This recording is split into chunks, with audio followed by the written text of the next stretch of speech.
Hey, what's going on, gang? I just wanted to turn y'all attention to this article real quick that I stumbled across. We had a 17-year-old by the name of Madison Lewis who was, unfortunately deleted due to like a campfire barrel exploding in a friend's backyard. So what I take from the story was that her and a few of her friends were, gathered at this house where they was just outside, out back, chilling, having a good time. It was Christmas break. This actually happened on December 16th, I believe. So this was right before Christmas break. This is out of Jacksboro, Texas, by the way. This was right before Christmas break. Her and a few friends were out in the backyard chilling. They lit a fire, had this little campfire going.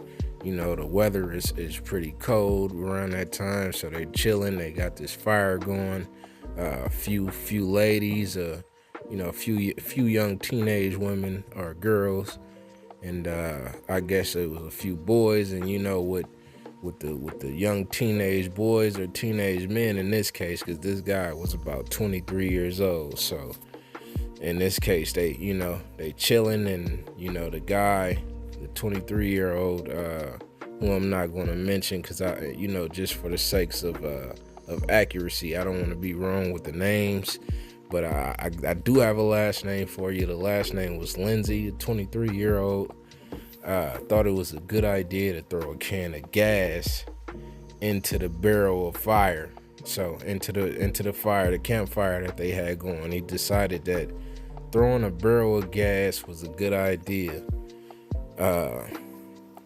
which turned out to not be so smart. And that barrel of gas made that fire, that campfire that they had going in the backyard, explode. And once it exploded, it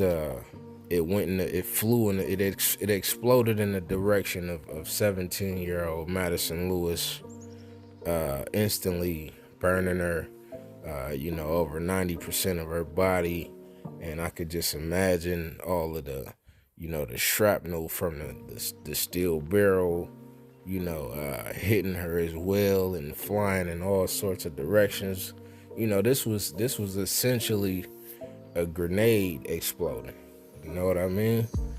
This was the force. I guarantee you that the force was like a grenade going off. And this young lady was standing right in front of it because she got the bulk of all the damage that that flew her way once it exploded. And she made it out of there. Fortunately, she made it out of there, where she flew to a hospital that dealt specifically with burn patients, and she went through weeks of surgery and whatnot, and I don't want to give you the idea that she survived, because she didn't. 3 weeks of surgery, she was in an induced coma. The doctors had took her off medicine, took her out of the coma just to see how she would respond.